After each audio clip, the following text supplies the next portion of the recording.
जैसे ही वांग लिन टिएझु को शू लिगुओ की अजीब पसंद और गंदी हरकतों के बारे में पता चला, एक दृढ़ दांव हृदय वाले व्यक्ति के लिए इसे अनदेखा करना असंभव था। पिछली घटनाओं को आगे बढ़ाते हुए जैसे ही वांग लिन ने बोलना समाप्त किया, शू लिगुओ ने भय के साथ महसूस किया कि उसका अनुबंधित शरीर तेजी से मिटता जा रहा है। जीवन और मृत्यु का खतरा तुरंत उस पर छा गया, जिससे वह डर के मारे लगभग अपनी आत्मा खो बैठा। स्वामी, मुझसे गलती हो गई, मैं फिर कभी ऐसा नहीं करूंगा।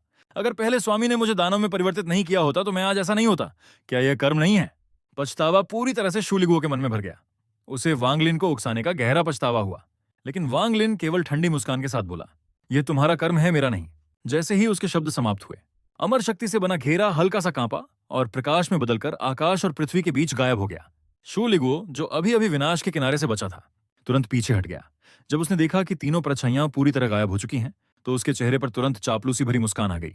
वह जल्दी से बोला, स्वामी, आपकी दिव्य शक्तियां और भी शक्तिशाली हो गई हैं। सच कहूं तो मैं सिर्फ चाहता था कि स्वामी उन शक्तियों को कुछ और बार आजमाएं, इसलिए मैंने ऐसा कहा। मेरी वफादारी स्वामी के प्रति आकाश भी प्रमाणित कर सकता है। वांग लिन ने शांत स्वर में कहा, चूंकि तुम बाहर आ चुके हो, अभी वापस जाने की जरूरत नहीं है। इन 10,000 ली पहाड़ों के भीतर अपनी किस्मत खुद तलाशो। शू लिगुओ स्तब्ध रह गया। उसे उम्मीद नहीं थी कि आज वांग लिन इतना सहज होगा। उसकी आंखें घूमी और उसने तुरंत वफादारी का भाव दिखाते हुए हल्की हंसी हंसी। मैं स्वामी को छोड़कर नहीं जा सकता, आपके पास रहना ही सबसे सुरक्षित है। वांग लिन ने उदासीनता से कहा, अगर ऐसा है तो एक तरफ रहो। इसके बाद वांग लिन ने उस पर ध्यान देना बंद कर दिया। उसने अपनी भंडारण थैली को थपथपाया और गर्जन पशु तथा लेई हुआ को बुलाया। गर्जन पशु आराम से लेई हुआ की पीठ पर लेटा हुआ था। इसके अलावा कई अन्य गर्जन पशु भी थे। ये सभी पहले उसके साथ रह चुके थे। लेई हुआ पहले से ही उस परेशान करने वाले प्राणी के अपनी पीठ पर होने का आदी था। प्रकट होने के बाद उसने तुरंत एक जगह ढूंढी और शांत होकर लेट गया। जल्द ही आकाश में गर्जना हुई और बिजली की शक्ति एक बिजली पशु में बदल गई। शू लिगुओ ने यह देखकर अपनी आंखें चौड़ी कर लीं। वह मन ही मन बुदबुदाया, इतने समय बाद अब फिर एक अजीब जीव प्रकट हो गया। लेकिन सच में स्वामी के पास बहुत सारे जीव हैं। मुझसे तुलना करें तो अभी भी कम है। मेरे पास तो एक जलपरी है। जादुई खजानों का परिष्करण जारी रहा, लेकिन अब वह मुख्य विषय नहीं था। समय तेजी से खत्म हो रहा था। तीसरे चरण की समझ के आधार पर वांग लिन अपनी दिव्य शक्तियों को फिर से समायोजित करने लगा।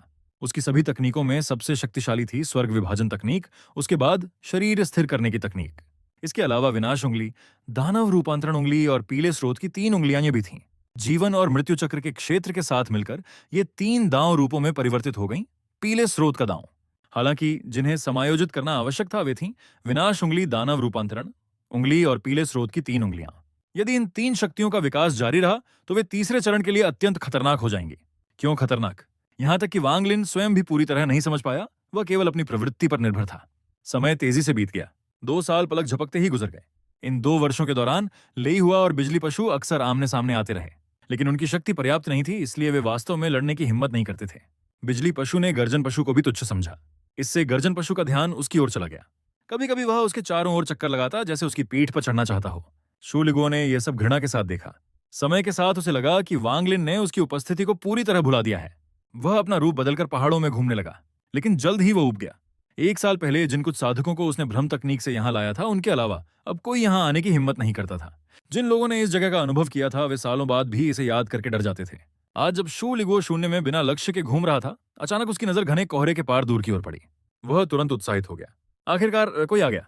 पहाड़ों के बाहर आत्मा ध्वज से बने काले कोहरे में झांग शिन्हाई थका हुआ खड़ा था।